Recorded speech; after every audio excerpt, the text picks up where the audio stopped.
It's Mike the Backyard Pioneer coming to you tonight with my initial impressions. I had a pretty cool mail call. The Cold Steel Broken Skull, designed by none other than Cold Steel Steve Austin. Apparently he's a big knife guy and he owns a ranch and he's been working with knives his entire life, and this is what he got together with and collaborated with and built. Big blade, get 4 inches of steel there. Ergonomically, loving it so far. Love that little bit of jumping up there. Just grabs your thumb just right. And it's a little different. It's actually not on the blade or on the metal. It's actually into the G10. Speaking of the G10, really nice and grippy. Loving it in all grip so far. Haven't really done anything with it so far, but just these are my initial impressions. Really light. As you can see, it's actually no liners in there. Makes this thing super trick, super light. 4-inch blade, it's insane how light this thing's gotten. Like I was saying, 4-inch blade. It's a steel that I'm not used to, but we'll see how it goes. It's CTS XHP. I've read good things about it.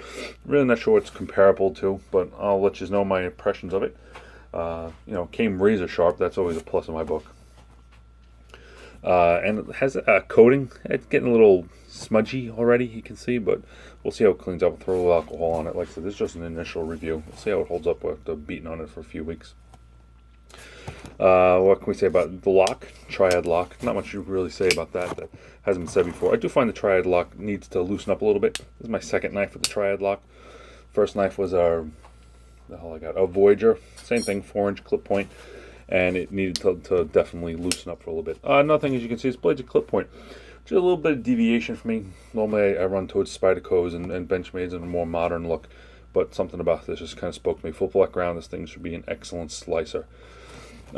Carrying it, we'll see how it is. I've had a little bit of problems with it, and very little bit of problems.